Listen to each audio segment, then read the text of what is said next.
Wow.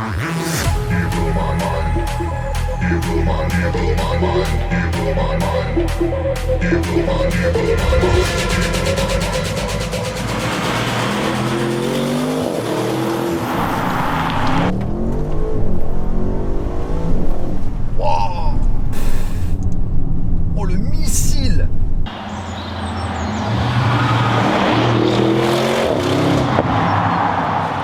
Bonjour à tous, bienvenue sur The Glove Driver et bienvenue dans la première vidéo que je tourne cette année en 2020. Et donc bonne année à tous. Aujourd'hui vous me retrouvez dans une voiture très spéciale, une voiture qui a fait beaucoup de bruit quand elle est sortie. C'est le nouveau RS6, le nouveau RS6 C8, la version 2020 restylée. Un design complètement nouveau, beaucoup plus de performance, encore plus d'agréments de conduite. Je pense que cet essai va beaucoup vous plaire, mais avant de commencer la vidéo, pensez à vous abonner, à me suivre sur Instagram, très important, @01tgd, bientôt 14 000 abonnés, alors je compte sur vous. Et en deuxième temps, je tiens à remercier énormément la concession Audi Nantes à Orvaux Océan Automobile qui m'a prêté ce RS6 pour la journée. Ce qui m'a vraiment étonné dans cette concession, un peu en contre-courant de toutes les normes actuelles, etc., c'est qu'il y a énormément de modèles S et RS. Alors ce que je vous propose tout de suite, c'est de regarder quel modèle ils ont dans leur concession. Et peut-être dites-moi en commentaire quel modèle vous aimeriez que j'essaie après cet RS6.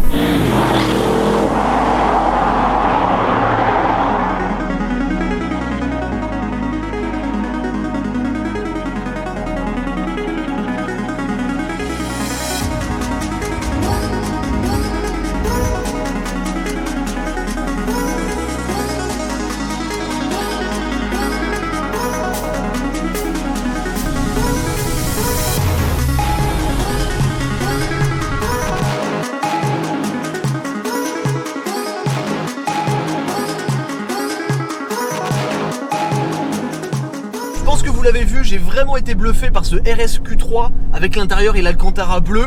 Dites-moi dans les commentaires si ça vous plairait que je l'essaie, mais bon, on va se concentrer sur ce RS6. Alors, premièrement, quelques chiffres. 175 000 € pour cette version full équipée, on a presque 36 000 € d'options sur cette voiture. À l'avant, on a un moteur qui est connu chez Audi, le V8 4 litres biturbo, qui dans cette nouvelle version développe alors la même puissance que dans l'ancienne Audi RS6 Performance, donc 600 chevaux, mais beaucoup plus de couple, 800 Nm dans cette voiture. 800 Nm, ça commence à causer un petit peu. Il faut savoir que c'est 30 Nm de plus qu'une Ferrari F8 Tributo. Voilà, si on veut parler un peu statistique, c'est assez rigolo comme chiffre.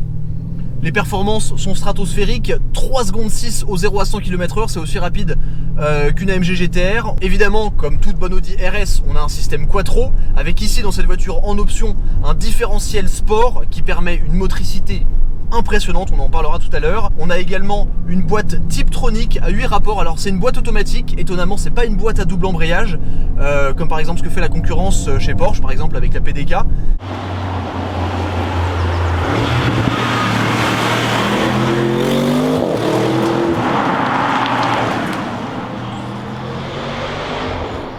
C'est une voiture qui a énormément fait parler d'elle parce que la RS6, on peut le dire, c'est un peu une voiture mythique. C'est cette voiture qui est tellement polyvalente, tellement performante. Tout le monde l'adore, en tout cas moi j'ai toujours adoré les précédentes versions. C'est une voiture voilà, qui est devenue super populaire au fil des années, surtout avec les nombreuses prépas qu'on a vues dessus. Et bon, il faut le dire aussi, je pense que GMK aussi a un peu aidé à la notoriété du RS6. Profitons-en d'ailleurs pour se remémorer l'histoire du break le plus connu du monde. En 2002, la première génération de RS6 à vente apparaît et est baptisée la C5. Avec son V8 biturbo de 450 chevaux, elle fait sensation car elle met en avant l'idée qu'une sportive 5 places avec un grand coffre, c'est possible. En 2008, la C6 marque l'histoire avec son énorme V10 biturbo 5 litres 2 de 580 chevaux qui lui confère le titre de break le plus puissant et le plus rapide du monde. Puis en 2012, la RS6 Avant C6 revient avec une version de 560 chevaux, donc moins puissante que sa grande sœur, mais la hiérarchie est rapidement respectée avec la version Performance qui développe 605 chevaux, et pas 600 comme j'ai dit au début. Cette version Performance permet d'ailleurs au bolide de passer sous la barre symbolique des 4 secondes au 0 à 100 km/h. Mais c'est aussi une voiture qui est impressionnante en termes de chiffres au niveau du poids, puisque la voiture pèse 2 tonnes 1, presque 2 mètres de large, presque 5 mètres de long. Faut pas l'oublier, c'est un break 5 places, donc c'est une voiture qui est vraiment énorme. Mais sur cette voiture, une des nouveautés qui font vraiment la différence, ce sont les roues arrière directrices.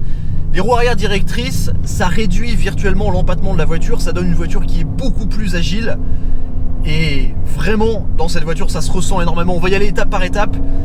Déjà, quand on s'assied dedans, c'est un environnement luxueux, très bien fini. On a une bonne position de conduite, des sièges qui sont très confortables. On est entouré d'écrans, c'est beau, il y a des superbes matériaux, énormément de cuir, ça va jusque sur la console centrale. On a pas beaucoup d'endroits en plastique, je dis pas beaucoup, parce que là sur la console centrale on a une petite partie qui est un peu en plastique, mais c'est vraiment une des seules. Une présentation qui est vraiment très très flatteuse.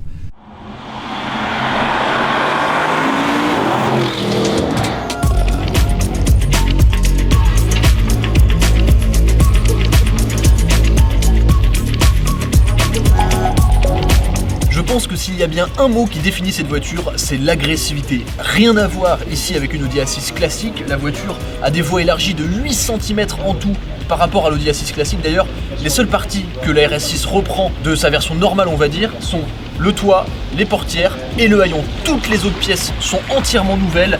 Et on a un avant qui est tellement méchant, tellement large, tellement musclé. Ici, le capot s'allonge légèrement plus sur la calandre, car il a fallu un peu plus de place pour le V8 4 litres biturbo qui se trouve à l'intérieur.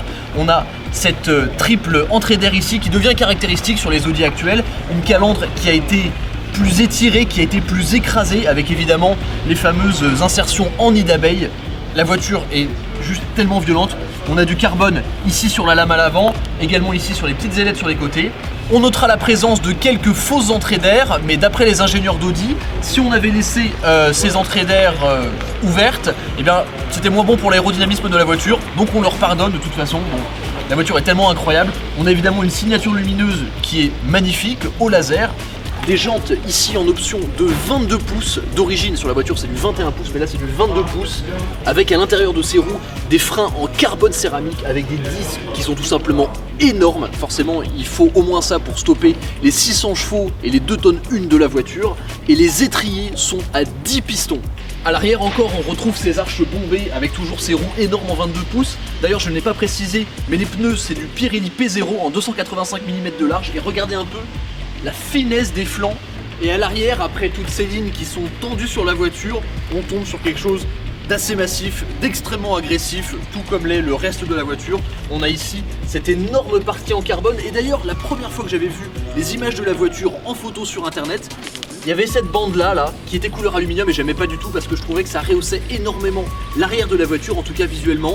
Mais là en carbone c'est extrêmement agressif. On a les sorties d'échappement noires spécifiques à Audi de forme ovale. Sur cette version échappement sport, donc ça fait encore plus de bruit. Les badgings en noir. C'est une voiture qui respire le sport et qui est super impressionnante.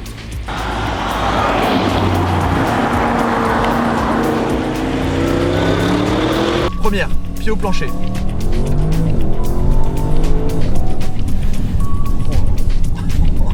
C'est balistique. Il y a plusieurs modes de conduite qui sont accessibles via 2 endroits. On a ici deux petits boutons Drive Select. Donc on a un mode Efficiency qui va vraiment privilégier l'économie de carburant, parce que oui, ça existe sur cette voiture. On a notamment la désactivation des cylindres pour rouler en 4 cylindres quand on est par exemple en ville à très bas régime, ou alors à vitesse constante, par exemple sur une départementale à 110 ou à 80 pardon. Donc on a le mode confort, pareil, qui va vraiment privilégier des suspensions souples. Sur cette voiture on a également des suspensions adaptatives. Ensuite on a le mode dynamique, donc qui va directement sa rétrograde. Je vois marqué S3. On passe avec un affichage un peu nouveau sur ce RS6. Et moi ce qui m'intéresse c'est ce bouton RS Mode. RS1, et là j'ai un affichage qui change complètement sur l'affichage tête haute en face de moi. RS1 ça va être le mode paramétrable. On peut paramétrer les envois du couple entre l'avant et l'arrière. On peut le mettre en mode sportif, donc où la voiture va privilégier la propulsion, ce qui est quand même incroyable sur une Audi. Les suspensions, on peut passer confortable, équilibré, sportive. La direction confortable, équilibrée, sportive. Son du moteur discret, automatique et marquant. Surtout que sur cette voiture, on a l'échappement sport. Et après, le quattro avec le différentiel sport en confortable, équilibré et sportif. Ensuite, on a le mode RS2 où tout passe en mode extrême. On a le contrôle de stabilité qui va être en mode sport. Et là, bon, là c'est vraiment le mode dans lequel on veut être.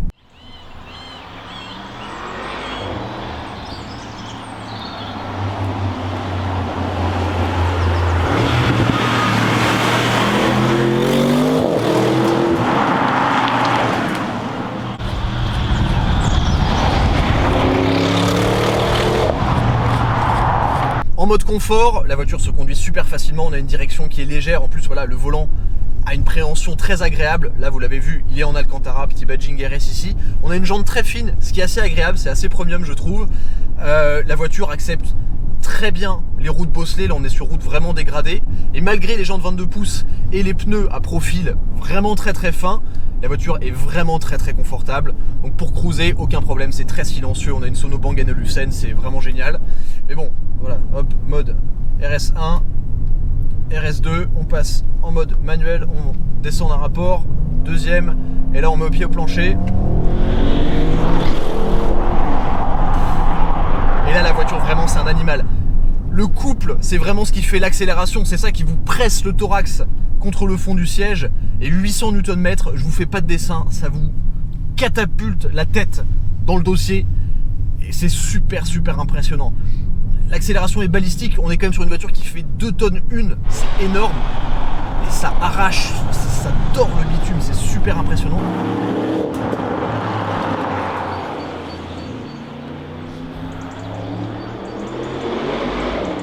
En mode RS et RS1, lorsqu'on a la direction en mode dynamique, c'est vraiment très précis.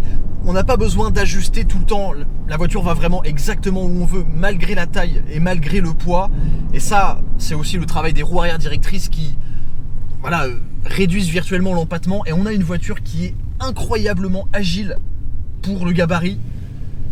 Et quand on couple ça aux performances, et ben voilà, il faut se dire que c'est pas seulement une voiture de ligne droite, cette voiture. Et c'est ça vraiment qui m'a étonné lors de la première prise en main. En ville, on est sur une voiture qui, on a l'impression qu'elle fait la taille d'une A4, on a presque l'impression de conduire un RS4, mais en stage 2 quoi, avec beaucoup plus de puissance. On a un couple qui est très instantané, pas dans les tours, on sent que ça charge très vite, et c'est vraiment à 4000 que là c'est l'explosion, on a vraiment les 2 turbos qui sont chargés, et là c'est super impressionnant, mais on a une motricité évidemment en quattro qui est à toute épreuve. Aucune perte de grippe à aucun moment, même sur route un petit peu grasse, en tout cas j'en ai pas fait l'expérience. Et là, accélération, pied au plancher. C'est vraiment, et là, en la mettant un petit peu dans des virages, la voiture est tellement stable. Elle paraît tellement agile. On n'a pas du tout l'impression d'avoir un énorme break 5 places avec assez de coffres pour mettre toutes vos courses de Noël, même si Noël est passé. Et même avec les suspensions dans leur mode le plus ferme, oui c'est ferme, on sent vraiment la différence avec le mode confort, mais c'est pas cassant. On reste quand même dans un environnement Audi, c'est-à-dire très luxueux, très raffiné, un petit peu aseptisé aussi, et ça se ressent surtout au niveau du son, à l'échappement qui à l'extérieur, bon vous passerez pas inaperçu, ça c'est sûr. Et puis sans compter le visuel de la voiture qui est quand même super agressif. La voiture je trouve a un design qui est magnifique. À l'intérieur, franchement on n'entend pas grand chose. On entend qu'il y a voilà, ce vrombissement, on n'entend pas les explosions à l'échappement, ou très peu, un petit peu avec la vitre baissée mais pas tant que ça. C'est pas un échappement qui est très loquace, je pense que passer par la case Akrapovic sera une option intéressante. Mais c'est vraiment ce plaisir de papa pressé. On peut emmener les enfants à l'école, on peut aller faire les courses en mode confort, et dès qu'on a envie de se lâcher un petit peu sur des petites routes, on a les performances pour atomiser n'importe quel supercar. Parce que vraiment, 0 à 100 en 3 secondes 6, j'ai pas besoin d'en dire beaucoup plus. C'est des performances qui sont vraiment stratosphériques quoi.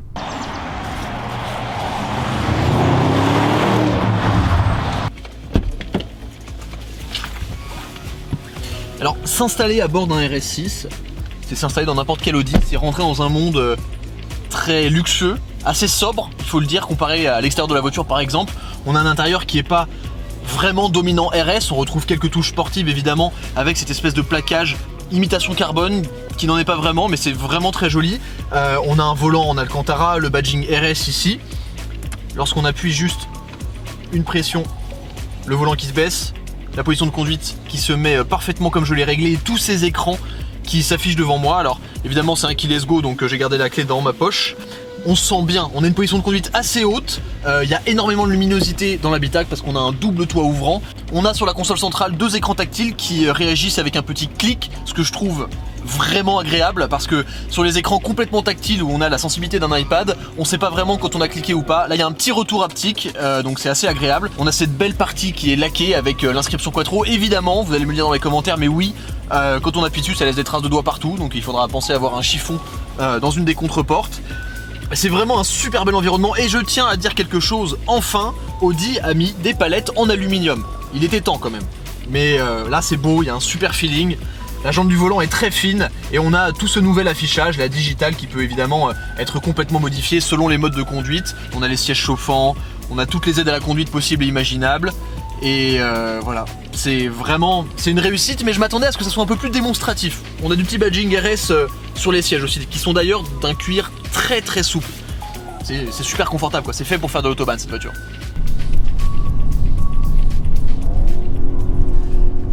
Un autre point que j'aimerais soulever dans cette voiture, c'est l'absence de boîte double embrayage. Alors ici on a une boîte Tiptronic à 8 rapports, qui en mode automatique, en mode confort fonctionne très très bien.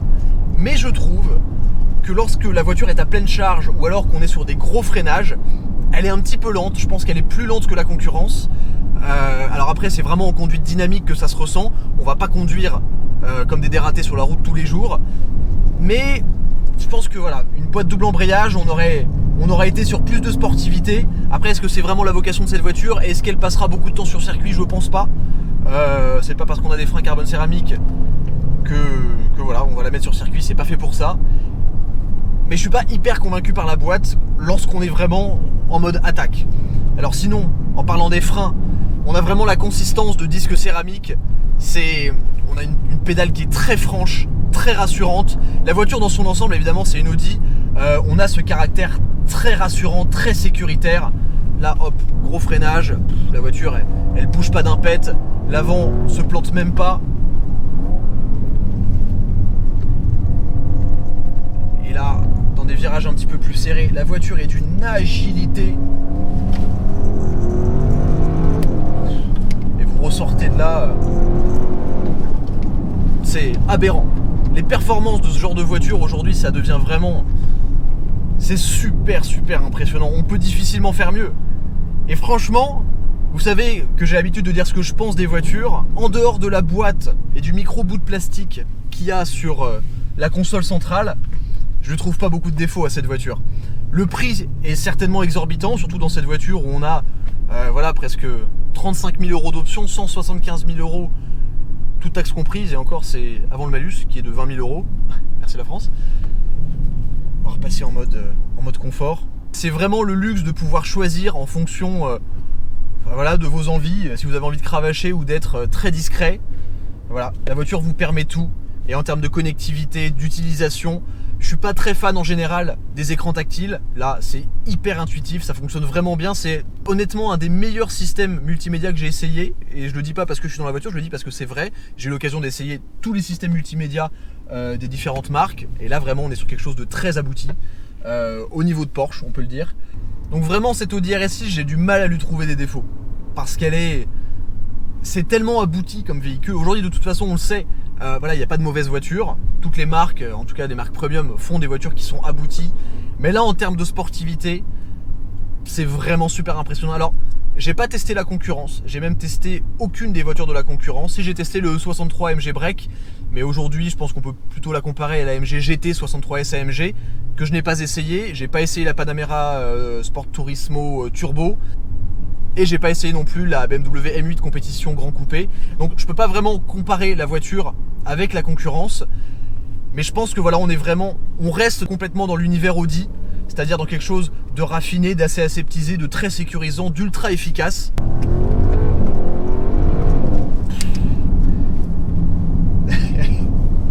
c'est vraiment des performances qui sont je vais pas dire débile, mais c'est le mot est pas loin quoi. C'est hallucinant.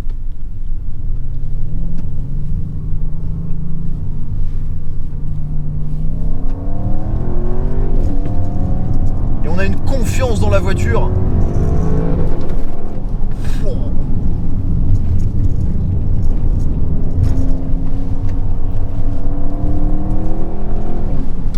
Mais là, comme ça, sur des petites routes, j'ai l'impression de conduire une RS3 tellement c'est agile.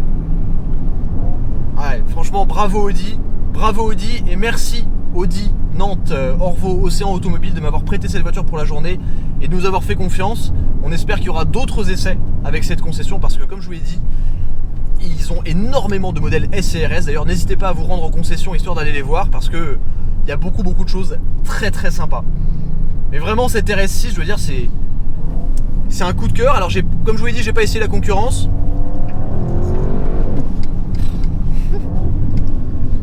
Mais là, on est vraiment sur quelque chose de stratosphérique. C'est une arme, la voiture, quoi.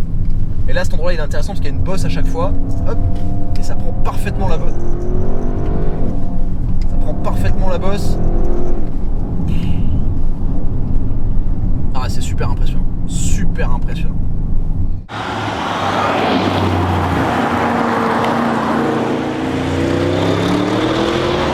Vous a plu, pensez à vous abonner à la chaîne YouTube, très important. Un énorme merci à Pierre qui est à côté de moi et qui réalise toutes les images. Vous commencez à le connaître depuis le temps, même si je crois que vous l'avez jamais vu la caméra. T'es jamais apparu hein.